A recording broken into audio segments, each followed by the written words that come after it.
Hello दोस्तों, स्वागत है आप सभी का आपके अपने यूट्यूब चैनल एजुकेटेड भारत में। दोस्तों आज इस वीडियो में हम पॉलिटी के टॉप 55 एमसीक्यूज देखने वाले हैं। ये क्लास 10th के chapter 4 gender, religion and caste से लिए गए हैं। मोस्ट इंपॉर्टेंट टॉपिक है ये आपके अपकमिंग एग्जाम्स के लिए, तो प्लीज़ वीडियो को एंड तक ज़रूर देखिएगा। वीडियो पसंद आए तो लाइक एंड शेयर ज़रूर कीजिएगा। अगर आपने अभी तक चैनल को सब्सक्राइब नहीं किया है तो प्लीज़ चैनल को सब्सक्राइब करके बेल आइकन ज़रूर प्रेस कर लीजिए। चलिए स्टार्ट करते हैं। फर्स्ट क्वेश्चन देखिए, नारीवादी शब्द का क्या अर्थ है। देखिए आप लोग कहते हैं कि चारों ऑप्शन पढ़ना चाहिए, तो आज वैसे ही ट्राई कर लेते हैं। फिर आप लोग बताना कि पहले का वीडियो अच्छा है या फिर ऐसे वीडियो अच्छा है, वैसे वीडियो करेंगे। महिलाओं के विशिष्ट माने जाने वाले गुणों का होना। एक व्यक्ति जो महिला और पुरुषों के लिए समान अधिकारों और अवसरों में विश्वास करता है। ये विश्वास कि पुरुष और महिलाएं समान हैं, पुरुष जो महिलाओं की तरह दिखते हैं। तो इनमें से नारीवादी शब्द का क्या अर्थ है, तो करेक्ट ऑप्शन यहाँ पर हो जाएगा बी। एक व्यक्ति जो महिलाओं और पुरुषों के लिए समान अधिकारों और अवसरों में विश्वास करता है, ये एक नारीवादी कहलाता है। तो मोस्ट इंपॉर्टेंट क्वेश्चन है ये, आपको जरूर से याद रखना है। इनमें से किस देश में महिलाओं की भागीदारी बहुत अधिक नहीं है। स्वीडन, नॉर्वे, भारत या फिनलैंड। तो यहाँ पर करेक्ट ऑप्शन हो जाएगा सी, फिनलैंड। इन सभी देशों में से जो भारत देश है, इसमें महिलाओं की भागीदारी बहुत अधिक नहीं है। लिंग विभाजन से क्या तात्पर्य है। अमीर और गरीब के बीच का विभाजन, पुरुष और महिलाओं के बीच विभाजन, शिक्षित और अशिक्षित के बीच विभाजन, उपरोक्त में से कोई नहीं। तो यहाँ पर करेक्ट ऑप्शन देखिए इसका हो जाएगा बी, पुरुषों और महिलाओं के बीच विभाजन लिंग विभाजन कहलाता है। मोस्ट इंपॉर्टेंट क्वेश्चन है, बहुत बार पूछा गया है, आपको जरूर से याद रखना है। राज्य विधानसभाओं में महिलाओं का प्रतिनिधित्व कितने प्रतिशत से कम है। 2%, 5%, 6% या 3%। तो यहाँ पर करेक्ट ऑप्शन हो जाएगा बी, 5%। ठीक है, राज्य विधानसभाओं में महिलाओं का प्रतिनिधित्व 5% से भी कम है। मोस्ट इंपॉर्टेंट क्वेश्चन है ये, बहुत बार पूछा गया है, आपको ये जरूर से याद रखना है। लिंग विभाजन की राजनीतिक अभिव्यक्ति का परिणाम क्या है। सार्वजनिक जीवन में महिलाओं की भूमिका को बेहतर बनाने में मदद मिली है, महिलाओं को श्रेष्ठ दर्जा प्रदान किया है, स्थिति वैसी ही बनी हुई है जैसी थी, उपरोक्त में से कोई नहीं। तो यहाँ पर देखिए करेक्ट ऑप्शन इसका हो जाएगा ए, सार्वजनिक जीवन में महिलाओं की भूमिका को बेहतर बनाने में मदद मिली है, लिंग विभाजन की राजनीतिक अभिव्यक्ति का ये परिणाम है। तो मोस्ट इंपॉर्टेंट क्वेश्चन है, जरूर से याद रखें। इनमें से कौन सा नारीवादी आंदोलन को संदर्भित नहीं करता है। महिलाओं के लिए शैक्षिक और कैरियर के अवसरों में सुधार, महिलाओं को मतदान का अधिकार देना, उन्हें घरेलू नौकरियों में प्रशिक्षण देना, उनकी राजनीतिक और कानूनी स्थिति में सुधार करना। तो यहाँ पर करेक्ट ऑप्शन हो जाएगा सी, उन्हें घरेलू नौकरियों में प्रशिक्षण देना। ये नारीवादी आंदोलन को संदर्भित नहीं करता है। मोस्ट इंपॉर्टेंट क्वेश्चन है, ये भी आपको जरूर से याद रखना है। पंचायतों और नगर पालिकाओं में महिलाओं को प्रतिनिधित्व प्रदान करने के लिए निम्नलिखित कदम उठाए गए। महिलाओं के लिए आधी सीटों पर चुनाव के लिए आरक्षण, 1/3 महिला सदस्य की नियुक्ति, महिलाओं के लिए 1/3 सीटों पर चुनाव के लिए आरक्षण, उपरोक्त में से कोई नहीं। तो यहाँ पर करेक्ट ऑप्शन हो जाएगा सी, महिलाओं के लिए 1/3 सीटों पर चुनाव के लिए आरक्षण पंचायत और नगर पालिकाओं में रखा गया है महिलाओं को प्रतिनिधित्व प्रदान करने के लिए। तो ये क्वेश्चन भी पूछा जाता है, बहुत ज्यादा इंपॉर्टेंट है।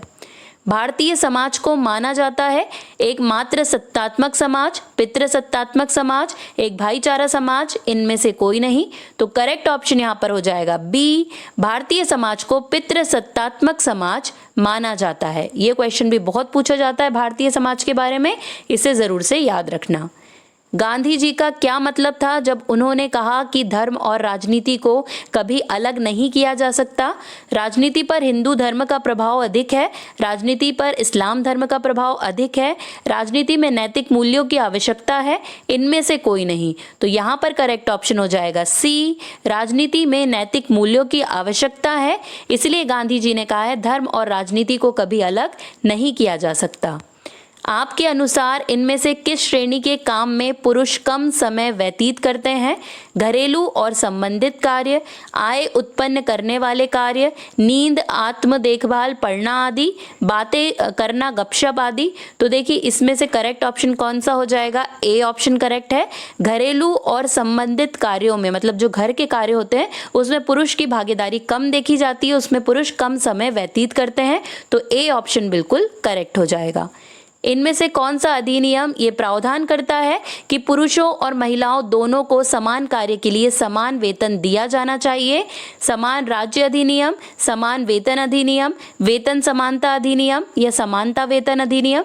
तो यहाँ पर देखिए करेक्ट ऑप्शन हो जाएगा बी, समान वेतन अधिनियम। ये प्रावधान करता है कि पुरुषों और महिलाओं दोनों को समान कार्य के लिए समान वेतन दिया जाना चाहिए। तो ये मोस्ट इंपॉर्टेंट क्वेश्चन है, आपको जरूर से याद रखना है। आंशिक रूप से सुधारकों के प्रयासों के कारण और आंशिक रूप से अन्य डैश परिवर्तनों के कारण आधुनिक भारत में जाति व्यवस्था में महान परिवर्तन हुए हैं। तो मौलिक, सामाजिक, आर्थिक, सांस्कृतिक या पेशेवर? तो करेक्ट ऑप्शन यहाँ पर हो जाएगा बी, सामाजिक आर्थिक। देखिए आंशिक रूप से सुधारकों के प्रयासों के कारण और आंशिक रूप से सामाजिक आर्थिक परिवर्तनों के कारण आधुनिक भारत में जाति व्यवस्था में महान परिवर्तन हुए हैं। तो मोस्ट इंपॉर्टेंट है ये क्वेश्चन भी, आपको याद रखना है।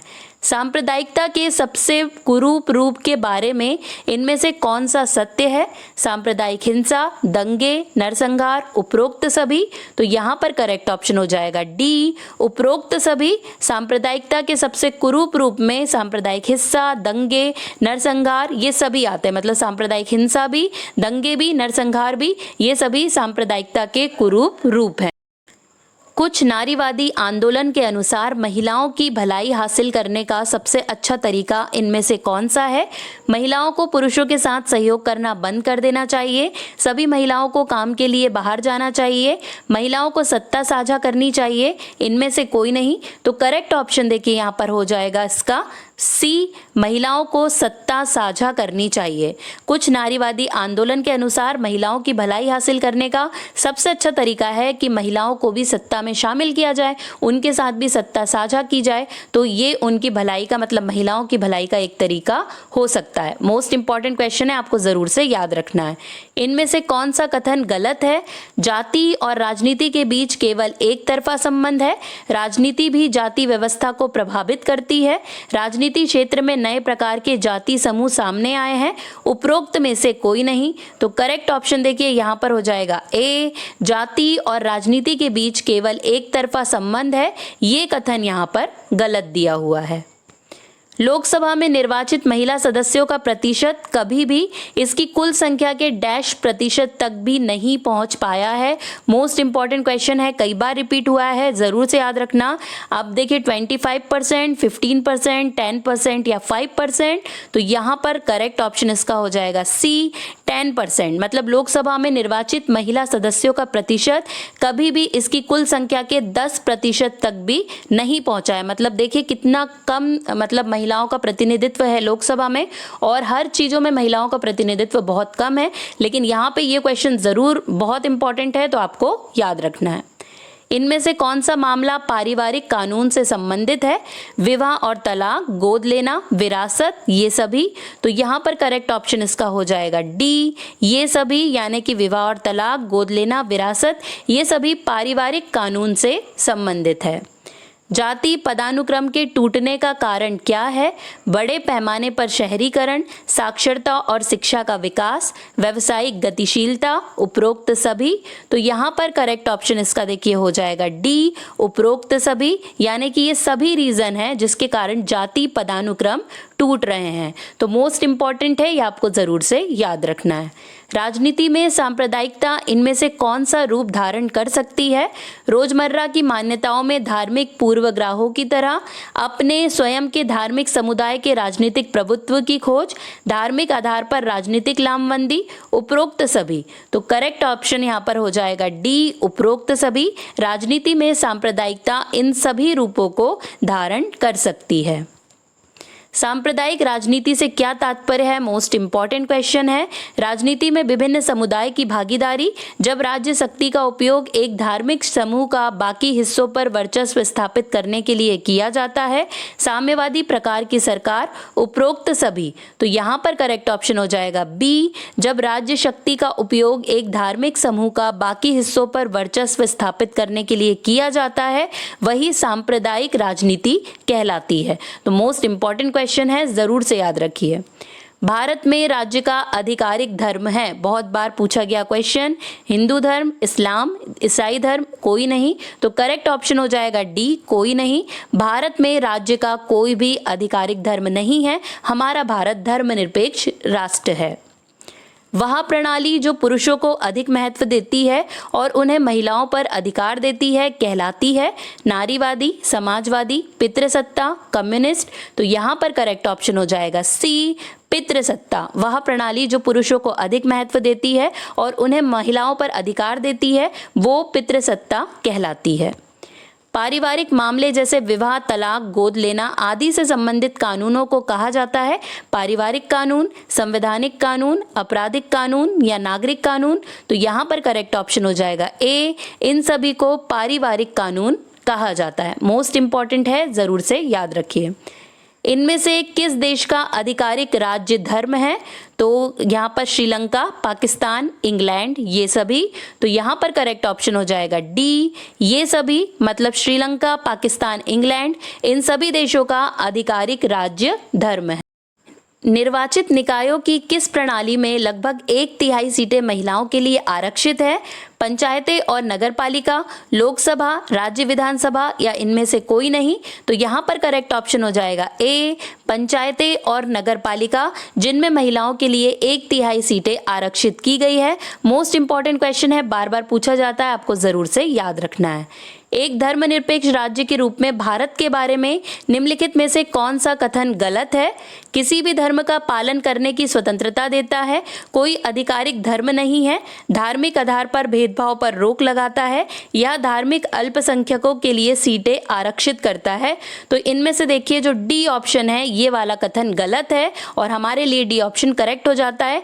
यह धार्मिक अल्पसंख्यकों के लिए सीटें आरक्षित करता है, ये वाला कथन बिल्कुल गलत है धर्मनिरपेक्ष राज्य के बारे में। जाति पदानुक्रम का क्या अर्थ है? ग्रामीण क्षेत्रों से शहरी क्षेत्रों में बदलाव, एक व्यवसाय से दूसरे व्यवसाय में स्थानांतरण, एक सीढ़ी जैसी संरचना जिसमें सभी जाति और समूहों को उच्चतम से निम्नतम तक रखा जाता है, इनमें से कोई नहीं। तो करेक्ट ऑप्शन यहाँ पर हो जाएगा सी, एक सीढ़ी जैसी संरचना जिसमें सभी जाति समूहों को उच्चतम से निम्नतम तक रखा जाता है, यही जाति पदानुक्रम कहलाता है। तो मोस्ट इंपॉर्टेंट है, ये आपको जरूर से याद रखना है। सांप्रदायिक राजनीति निम्नलिखित में से किस विचार पर आधारित है? यह भी मोस्ट इंपॉर्टेंट क्वेश्चन है, पूछा गया है, तो ये आपको जरूर से याद रखना है। एक धर्म को दूसरे धर्म से श्रेष्ठ माना जाता है, धर्म के आधार पर वोट बैंक बनाना, पार्टियां धार्मिक रूढ़िवादिता को बढ़ावा देती है, उपरोक्त सभी। तो यहाँ पर करेक्ट ऑप्शन हो जाएगा डी, उपरोक्त सभी। सांप्रदायिक राजनीति का जो विचार है, ये जितने भी ये लिखे हुए पॉइंट्स है, मतलब सभी आ जाएंगे। तो यहाँ पे करेक्ट ऑप्शन क्या हो जाएगा? डी, उपरोक्त सभी। निम्नलिखित में से किसने कहा था कि धर्म को कभी भी राजनीति से अलग नहीं किया जा सकता है?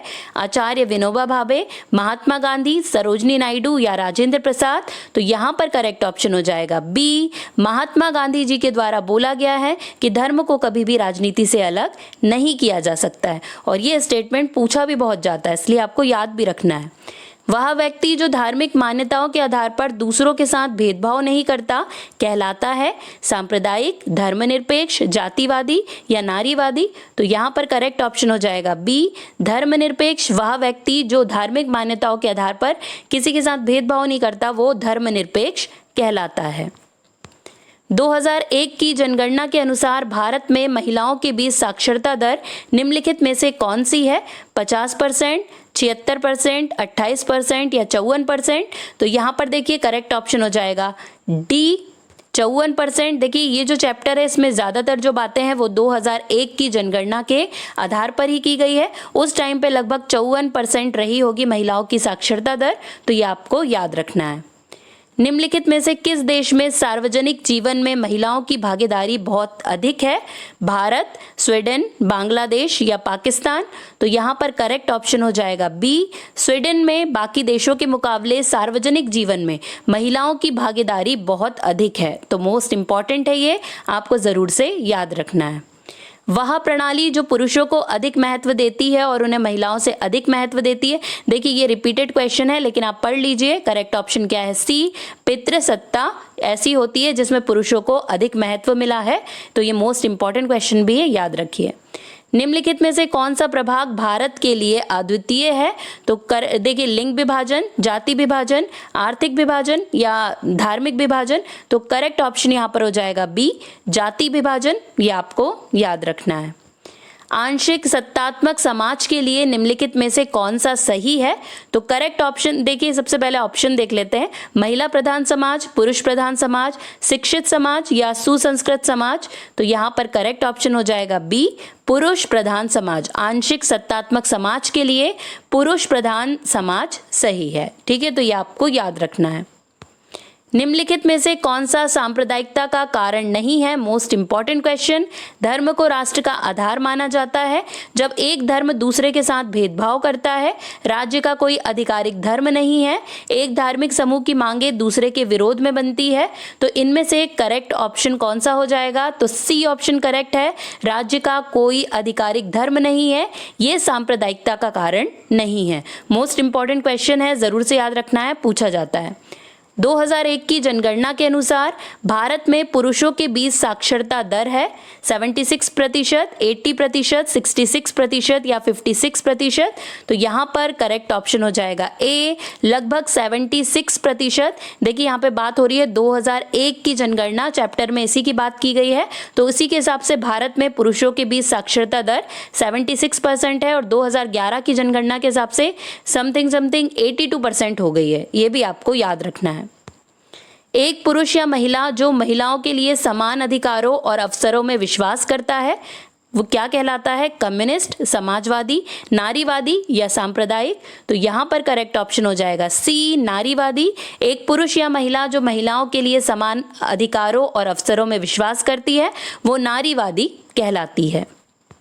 निम्नलिखित में से किस देश में सार्वजनिक जीवन में महिलाओं की भागीदारी बहुत अधिक है?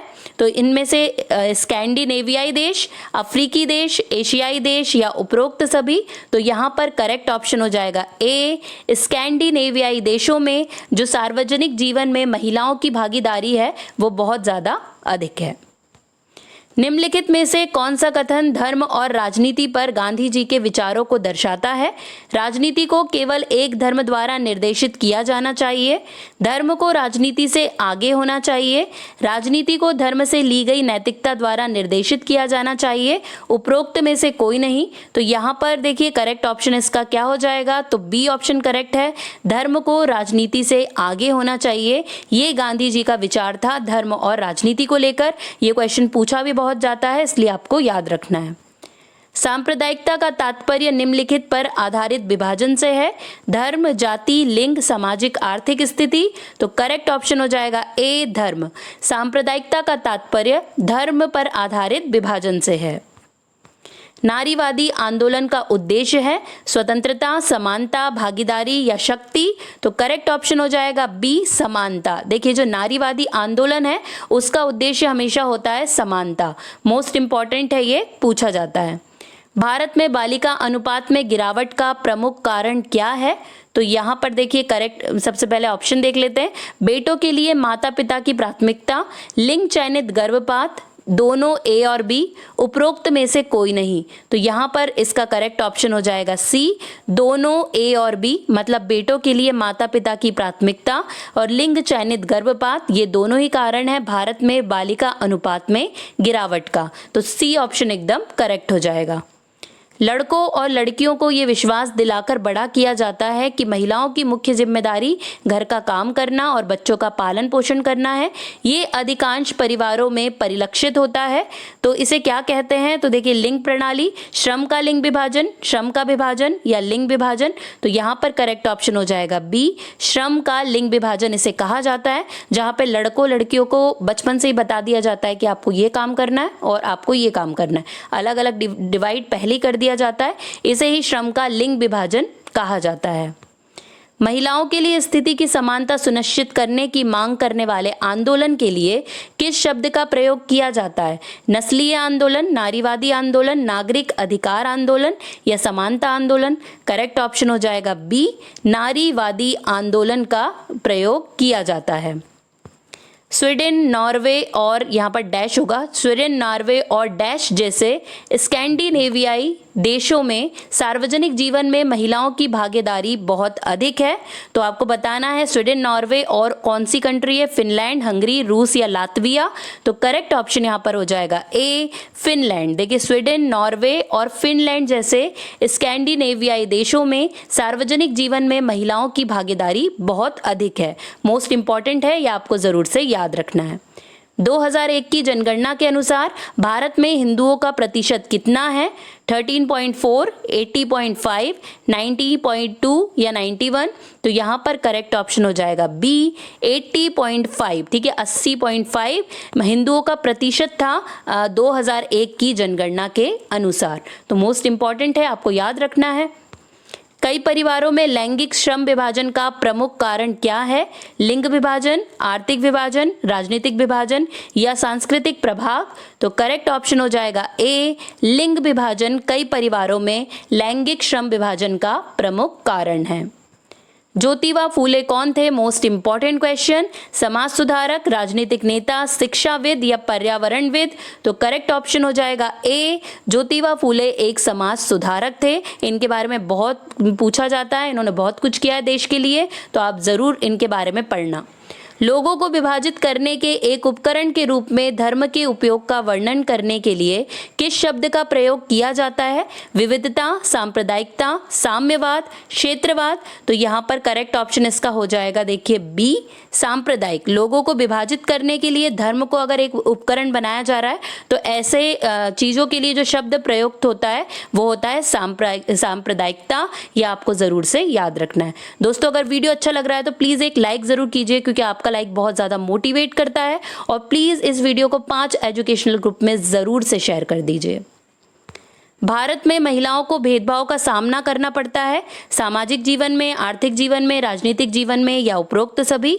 तो यहाँ पर करेक्ट ऑप्शन हो जाएगा डी, उपरोक्त सभी। भारत में महिलाओं को भेदभाव का सामना सभी, मतलब सामाजिक जीवन, आर्थिक जीवन, राजनीतिक जीवन सभी में करना पड़ता है। विश्व के विभिन्न क्षेत्रों की राष्ट्रीय संसदों में महिलाओं के लिए प्रतिनिधित्व का विश्व औसत है? तो करेक्ट ऑप्शन देखिए, ऑप्शन देख लेते हैं पहले तो। लगभग 19%, 50%, 40% या 30%? तो यहाँ पर करेक्ट ऑप्शन हो जाएगा लगभग 19%। मतलब समझिए कितना कम है, पूरे विश्व की बात हो रही है कि राष्ट्रीय संसदों में महिलाओं के प्रतिनिधित्व का अगर विश्व औसत निकाला जाए तो वो लगभग 19% ही है सिर्फ, मतलब बहुत कम है ये। तो इस पर ज़रूर वर्क करना चाहिए। किस क्षेत्र की राष्ट्रीय संसदों में महिलाओं का प्रतिनिधित्व सबसे अधिक है? प्रशांत, अमेरिका, मध्य पूर्व या नॉर्डिक देश? देखिए, मोस्ट इंपॉर्टेंट क्वेश्चन है, ये पूछा भी गया है। करेक्ट ऑप्शन हो जाएगा डी, नॉर्डिक देश। जो नॉर्डिक देश है वहां पर राष्ट्रीय संसदों में महिलाओं का प्रतिनिधित्व सबसे अधिक है। तो ये क्वेश्चन जरूर से आप याद रख लेना। भारत में कुछ स्थानों पर बाल लिंग अनुपात कितना कम हो गया? 2001 की जनगणना के हिसाब से ये पूछ रहा है। तो 927, 840, 820 या 800? तो यहाँ पर करेक्ट ऑप्शन डी हो जाएगा, 800 या 800। भारत में कुछ स्थानों पर बाल लिंग अनुपात 800 तक पहुँच गया है, मतलब इतना कम हो गया है, ये आपको याद रखना है। अब बारी है लास्ट क्वेश्चन की। महिलाओं के प्रतिनिधित्व के लिए कम से कम 1/3 सीटें आरक्षित करने में संसद की विफलता के पीछे एक प्रमुख कारण क्या है? राजनीतिक दलों के बीच आम सहमति का अभाव, राष्ट्रपति द्वारा विधेयक पर सहमति देने से इनकार, राज्यसभा में विधेयक की अस्वीकृति और उपरोक्त में से कोई नहीं। तो यहाँ पर देखिए करेक्ट ऑप्शन हो जाएगा ए, राजनीतिक दलों के बीच आम सहमति का अभाव, इसलिए महिलाओं के प्रतिनिधित्व के लिए कम से कम 1/3 सीटें आरक्षित करने में संसद विफल रहा है। तो ये मोस्ट इंपॉर्टेंट क्वेश्चन है, आपको जरूर से याद रखना है। यहीं पर दोस्तों हमारे 55 क्वेश्चंस कंप्लीट हो गए। वीडियो पसंद आया होगा तो लाइक एंड शेयर जरूर कर दीजिएगा। इस वीडियो का पीडीएफ और बाकी सभी वीडियो के पीडीएफ आपको धीरे धीरे टेलीग्राम चैनल पर मिल जाएंगे, लिंक डिस्क्रिप्शन में दिया हुआ है, वहां से टेलीग्राम चैनल को जरूर ज्वाइन कर लीजिए। आज के लिए बस इतना ही, अब आपसे मुलाकात होगी नेक्स्ट वीडियो में। तब तक के लिए पढ़ते रहिए, आगे बढ़ते रहिए। जय हिंद, जय भारत।